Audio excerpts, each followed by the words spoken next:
Selamat datang di Filosofi Tentang. Setiap hari adalah kesempatan baru untuk belajar dari para filsuf besar. Bergabunglah dengan kami untuk menggali ajaran-ajaran Stoik dan menerapkannya dalam kehidupan sehari-hari. Jangan lupa untuk subscribe dan aktifkan notifikasi, agar kalian tidak ketinggalan konten-konten menarik yang akan kami hadirkan. Kebohongan adalah bagian tak terelakkan dari interaksi manusia. Sebagai makhluk sosial, manusia seringkali menghadapi situasi di mana kebenaran dikompromikan demi kenyamanan, perlindungan diri, atau bahkan manipulasi. Dalam kehidupan sehari-hari, kebohongan muncul dalam berbagai bentuk, dari janji yang tidak ditepati, penyangkalan halus, hingga kebohongan besar yang memiliki dampak signifikan. Menghadapi kebohongan dapat menjadi tantangan emosional dan intelektual. Bagi seorang Stoik, kebohongan adalah gangguan yang, meskipun tidak dapat sepenuhnya dihindari, dapat ditanggapi dengan kebijaksanaan, logika, dan ketenangan batin. Tanda-tanda seseorang sedang berbohong adalah bagian penting dari interaksi ini. Kebohongan tidak selalu diumumkan secara terang-terangan. Seringkali, ia muncul dalam bentuk isyarat halus yang, jika kita perhatikan, dapat memberi petunjuk tentang niat sebenarnya seseorang. Bahasa tubuh, perubahan nada suara, dan cara seseorang menyusun cerita dapat mengindikasikan ketidaksesuaian antara kata-kata mereka dan kenyataan.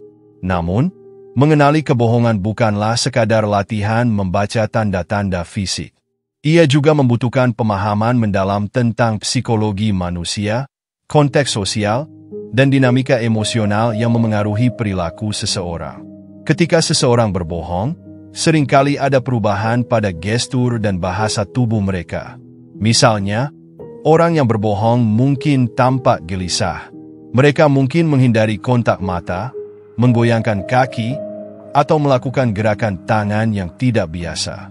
Ini seringkali merupakan hasil dari ketidaknyamanan internal yang muncul akibat ketidaksesuaian antara pikiran dan tindakan mereka. Bahasa tubuh adalah cerminan dari apa yang dirasakan seseorang di dalam, dan ketidaknyamanan ini bisa menjadi tanda bahwa mereka tidak sepenuhnya jujur. Namun, penting untuk tidak terlalu cepat menghakimi. Tidak semua gelisah berarti seseorang sedang berbohong. Ada banyak alasan mengapa seseorang mungkin tampak tidak nyaman, termasuk rasa gugup, malu, atau bahkan kebingungan. Dalam Stoikisme, kita diajarkan untuk tidak terburu-buru membuat asumsi berdasarkan pengamatan yang tidak lengkap. Selain bahasa tubuh, nada suara dan pilihan kata seseorang juga dapat memberikan petunjuk tentang kejujuran mereka. Seseorang yang berbohong seringkali menunjukkan perubahan dalam nada suara mereka. Nada suara bisa menjadi lebih tinggi atau lebih rendah dari biasanya, tergantung pada tingkat stres yang mereka alami. Selain itu, pembohong cenderung menggunakan terlalu banyak detail untuk membuat cerita mereka lebih meyakinkan. Mereka mungkin menyebutkan hal-hal kecil yang tampaknya tidak relevan, tetapi ini seringkali adalah cara untuk mengalihkan perhatian dari inti cerita yang tidak benar. Dalam Stoikisme, penting untuk mendengarkan dengan seksama tanpa terjebak dalam drama emosional. Alih-alih bereaksi terhadap apa yang tampak aneh, seorang Stoik akan menganalisis apa yang dikatakan dengan tenang dan objektif. Ketidakkonsistenan dalam cerita juga seringkali menjadi tanda seseorang berbohong. Ketika seseorang menceritakan sesuatu yang tidak benar, mereka harus mengingat banyak detail yang sebenarnya tidak pernah terjadi. Ini seringkali menyebabkan mereka tergelincir ketika cerita mereka diulang atau diperiksa lebih lanjut. Misalnya, jika seseorang awalnya mengatakan bahwa mereka pergi ke suatu tempat pada jam tertentu, tetapi kemudian memberikan informasi yang bertentangan, ini bisa menjadi tanda kebohongan. Namun, ingatan manusia tidak selalu sempurna, dan orang yang jujur pun bisa membuat kesalahan. Oleh karena itu, penting untuk memperhatikan pola kebohongan daripada sekadar fokus pada satu ketidakkonsistenan. Pembohong juga cenderung menjadi defensif ketika mereka merasa kebohongan mereka terancam terungkap. Mereka mungkin menunjukkan reaksi emosional yang berlebihan, seperti menjadi marah atau tersinggung ketika ditanya lebih lanjut. Mereka juga dapat mencoba mengalihkan pembicaraan atau mengubah topik untuk menghindari menjawab pertanyaan yang sulit. Dalam situasi seperti ini, Stokisme mengajarkan kita untuk tetap tenang dan tidak terpancing oleh reaksi emosional orang lain. Dengan menjaga ketenangan, kita dapat mengamati dengan lebih jelas dan membuat keputusan yang lebih rasional. Ekspresi wajah adalah aspek lain yang seringkali memberikan petunjuk tentang kebohongan. Misalnya, senyum palsu seringkali mudah dikenali karena hanya melibatkan gerakan bibir, sementara senyum tulus melibatkan otot-otot di sekitar mata. Selain itu, pembohong mungkin menunjukkan ekspresi wajah yang tertunda atau tidak sesuai dengan isi ucapan mereka. Jika seseorang mengatakan bahwa mereka bahagia tetapi tampak tegang atau cemas, ini bisa menjadi tanda bahwa mereka tidak sepenuhnya jujur. Namun, seperti tanda-tanda lainnya, ekspresi wajah harus dianalisis dalam konteks. Orang bisa memiliki ekspresi yang tidak sesuai karena alasan lain, seperti kelelahan atau tekanan emosional. Pendekatan Stoik terhadap kebohongan melibatkan penerimaan bahwa kita tidak dapat mengendalikan tindakan orang lain, tetapi kita selalu dapat mengendalikan cara kita merespons. Jika kita menduga seseorang berbohong kepada kita, penting untuk tidak bereaksi dengan kemarahan atau frustrasi. Sebaliknya, kita dapat menggunakan momen ini sebagai kesempatan untuk melatih kebijaksanaan dan kesabaran. Dalam Stokisme, tindakan orang lain dianggap sebagai hal-hal di luar kendali kita, sementara respons kita adalah sesuatu yang sepenuhnya berada dalam kendali kita. Dengan berfokus pada apa yang dapat kita kendalikan, kita dapat menghadapi kebohongan dengan lebih tenang dan rasional. Ketika seseorang berbohong kepada kita, penting juga untuk memahami motivasi di balik kebohongan tersebut. Tidak semua kebohongan dilakukan dengan niat buruk. Beberapa orang berbohong karena merasa tertekan, takut, atau tidak ingin menyakiti perasaan orang lain. Dalam Stokisme, kita diajarkan untuk bersikap empatik dan memahami perspektif orang lain tanpa mengorbankan integritas kita sendiri. Dengan memahami alasan di balik kebohongan, kita dapat mengambil tindakan yang lebih bijaksana dan tidak reaktif. Selain mengenali tanda-tanda kebohongan, penting untuk menyadari bagaimana kita sendiri merespons kebohongan. Kebohongan orang lain seringkali memengaruhi emosi kita, membuat kita marah, kecewa, atau bahkan merasa dikhianati. Namun, dalam Stokisme, kita diajarkan bahwa emosi negatif ini berasal dari cara kita memandang situasi, bukan dari situasi itu sendiri. Jika kita dapat mengubah perspektif kita dan melihat kebohongan sebagai sesuatu yang tidak dapat kita kendalikan, kita dapat mengurangi dampak emosionalnya pada diri kita. Misalnya, jika seseorang berbohong kepada kita, kita dapat melihatnya sebagai peluang untuk melatih kebijaksanaan dan kesabaran daripada sebagai serangan pribadi. Penerapan prinsip Stoik dalam menghadapi kebohongan juga melibatkan refleksi diri. Kita perlu bertanya pada diri sendiri apakah kita juga pernah berbohong atau berperilaku tidak jujur. Dengan mengenali kelemahan kita sendiri, kita dapat lebih memahami orang lain dan bersikap lebih bijaksana dalam menilai tindakan mereka. Refleksi ini juga membantu kita memperbaiki diri dan hidup lebih selaras dengan nilai-nilai Stokisme, seperti kejujuran dan integritas. Pada akhirnya, kebohongan adalah bagian dari sifat manusia yang kompleks. Sebagai makhluk sosial, kita semua pernah berbohong atau dibohongi dalam hidup kita.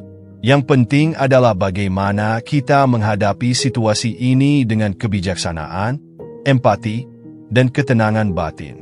Dengan mengadopsi pendekatan Stoik, kita dapat belajar untuk mengenali tanda-tanda kebohongan, memahami alasan di baliknya, dan merespons dengan cara yang mencerminkan nilai-nilai kebajikan. Dalam menghadapi kebohongan, kita tidak hanya belajar tentang orang lain tetapi juga tentang diri kita sendiri, memperkuat karakter kita, dan hidup dengan lebih harmonis sesuai dengan prinsip-prinsip Stokisme. Tanda-tanda kebohongan bisa muncul dalam berbagai bentuk, baik secara fisik, verbal, maupun emosional. Setiap tanda memberikan petunjuk yang dapat membantu kita mengenali ketidaksesuaian antara apa yang seseorang katakan dan kebenaran di baliknya. Berikut adalah tanda-tanda lebih lanjut yang dapat menjadi indikator seseorang sedang berbohong, dilengkapi dengan analisis mendalam dan pendekatan stoik untuk menanggapinya. 1. Bahasa tubuh yang tidak sinkron. Bahasa tubuh seringkali berbicara lebih keras daripada kata-kata. Ketika seseorang berbohong, ada kemungkinan besar bahwa tubuh mereka akan memberikan isyarat yang tidak sinkron dengan apa yang mereka katakan. Misalnya, jika seseorang mengangguk ketika mereka mengatakan tidak atau menggeleng saat mengatakan ya, ini bisa menjadi tanda ketidaksesuaian yang mengindikasikan kebohongan. Ketidaksesuaian ini biasanya terjadi karena otak pembohong sedang bekerja keras untuk menjaga cerita mereka tetap konsisten. Namun, koordinasi antara pikiran dan tubuh tidak selalu sempurna, sehingga muncul gerakan yang kontradiktif. Seorang stoik akan mengamati tanda-tanda ini dengan tenang dan tidak segera bereaksi. Mengamati tanpa prasangka memungkinkan kita untuk mengenali pola ketidaksesuaian ini secara lebih akurat. 2. Gestur yang berlebihan. Ketika seseorang merasa perlu meyakinkan Anda tentang sesuatu yang tidak benar, mereka mungkin menggunakan gestur tangan yang terlalu berlebihan. Mereka mungkin menunjuk ke arah tertentu, membuka telapak tangan mereka, atau menggerakkan tangan dengan intensitas yang tidak sesuai dengan konteks percakapan. Gestur ini bertujuan untuk menciptakan kesan kredibilitas, tetapi seringkali malah tampak mencolok. Dalam Stoikisme, kita diajarkan untuk fokus pada esensi komunikasi, bukan pada hiasan luar. Jika gestur seseorang tampak tidak wajar, seorang stoik akan berusaha memahami inti dari pesan mereka dan tidak teralihkan oleh gerakan yang tampaknya tidak relevan. 3. Kontak mata yang tidak konsisten. Kontak mata memainkan peran penting dalam komunikasi manusia. Seseorang yang berbohong mungkin mencoba menghindari kontak mata karena merasa bersalah atau takut kebohongannya terungkap. Sebaliknya, beberapa pembohong yang lebih terlatih justru berusaha mempertahankan kontak mata terlalu lama untuk menciptakan kesan kejujuran. Namun, terlalu banyak kontak mata juga bisa menjadi tanda kebohongan karena itu adalah usaha yang disengaja untuk membuktikan sesuatu. Dalam hal ini, penting untuk memperhatikan pola kontak mata secara keseluruhan. Pendekatan stoik di sini adalah tidak berasumsi secara instan, tetapi mengamati dengan pikiran terbuka dan mempertimbangkan konteks situasi. 4. Ekspresi mikro yang tidak sesuai. Ekspresi mikro adalah respons wajah yang terjadi dalam waktu sangat singkat, seringkali kurang dari 1 detik.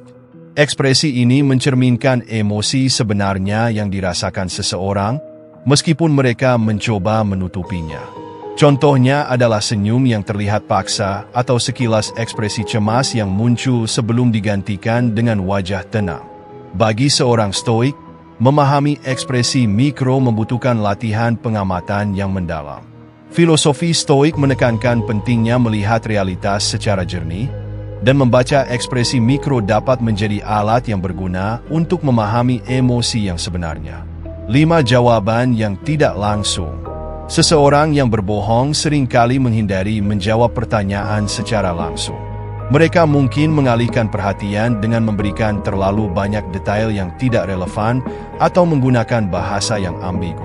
Misalnya, alih-alih mengatakan ya atau tidak, mereka mungkin berkata, "Kenapa kamu bertanya?" atau "Itu pertanyaan yang menarik."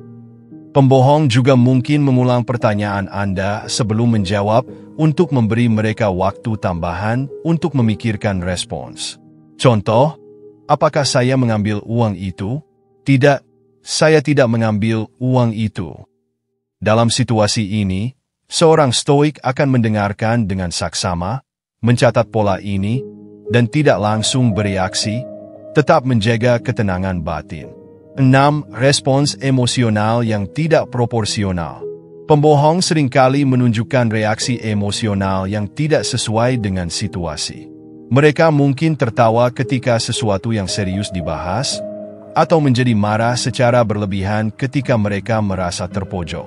Reaksi emosional ini seringkali mencerminkan rasa bersalah atau upaya untuk mengalihkan perhatian. Stokisme mengajarkan kita untuk tidak terganggu oleh emosi orang lain. Seorang stoik yang menghadapi reaksi emosional ini akan tetap tenang dan mencoba memahami penyebab di balik respons yang tidak biasa tersebut. 7. Mengubah topik secara mendadak. Mengalihkan pembicaraan adalah strategi umum yang digunakan oleh pembohong untuk menghindari pembahasan lebih lanjut tentang kebohongan mereka. Ketika Anda mendekati inti masalah, mereka mungkin tiba-tiba membahas sesuatu yang sama sekali tidak terkait. Misalnya, jika Anda bertanya, "Mengapa kamu terlambat?" Mereka mungkin menjawab, "Oh, apakah kamu tahu bahwa harga bahan bakar naik lagi?" Sebagai seorang stoik, penting untuk tetap fokus pada pertanyaan awal dan tidak terjebak dalam pengalihan. Dengan penuh ketenangan, Anda dapat membawa percakapan kembali ke inti masalah tanpa menunjukkan frustrasi. 8. Pengulangan yang tidak perlu. Pembohong seringkali mengulang kata-kata atau frasa tertentu sebagai cara untuk meyakinkan diri sendiri atau orang lain. Misalnya, mereka mungkin berkata, "Saya benar-benar tidak melakukannya, saya benar-benar tidak melakukannya," berulang kali, meskipun tidak diminta. Dalam pendekatan stoik, kita diajarkan untuk melihat pola seperti ini sebagai tanda potensial, tetapi tidak langsung menghakimi. Pengulangan bisa menjadi refleks stres, jadi penting untuk mempertimbangkan konteksnya sebelum menarik kesimpulan. 9. Sikap tertutup. Seseorang yang berbohong mungkin menunjukkan sikap fisik yang tertutup, seperti menyilangkan tangan atau kaki, memalingkan tubuh, atau menjaga jarak. Sikap ini seringkali mencerminkan rasa tidak nyaman atau kebutuhan untuk melindungi diri. Namun, Stokisme mengingatkan kita bahwa sikap tertutup tidak selalu menunjukkan kebohongan. Bisa jadi orang tersebut merasa cemas atau tidak nyaman karena alasan lain. Dengan mempraktikkan kesabaran dan pengamatan, kita dapat memahami keadaan mereka secara lebih mendalam. 10. Menutupi wajah atau mulut. Seseorang yang berbohong mungkin secara tidak sadar menyentuh wajah mereka, terutama hidung atau mulut, ketika berbicara. Gerakan ini seringkali merupakan upaya untuk secara fisik menutupi kebohongan mereka. Namun, gerakan ini juga bisa menjadi kebiasaan atau tanda stres umum. Seorang stoik akan mencatat gerakan ini sebagai bagian dari pola perilaku keseluruhan, bukan sebagai bukti langsung dari kebohongan. 11 kata-kata yang tidak sinkron dengan gestur. Pembohong mungkin menunjukkan kontradiksi antara apa yang mereka katakan dan bagaimana mereka bertindak. Misalnya, mereka mungkin berkata, "Saya merasa sangat yakin," sambil menggelengkan kepala. Ketidaksesuaian ini seringkali terjadi karena pikiran mereka terpecah antara menyampaikan kebohongan dan mengelola respons emosional mereka. Sebagai stoik, kita belajar untuk tidak hanya mendengarkan kata-kata, tetapi juga memperhatikan tindakan. Ketenangan dalam pengamatan membantu kita melihat ketidaksesuaian ini dengan lebih jelas. Dengan mengenali tanda-tanda ini, kita dapat memahami bahwa kebohongan seringkali adalah hasil dari rasa takut, tekanan, atau kebutuhan untuk melindungi diri. Filosofi Stoik mengajarkan kita untuk menghadapi kebohongan dengan empati dan rasionalitas, serta tidak membiarkan tindakan orang lain merusak kedamaian batin kita. Mengamati tanda-tanda ini dengan pikiran terbuka memungkinkan kita untuk tetap jujur pada diri sendiri sambil menjaga hubungan dengan orang lain secara harmonis.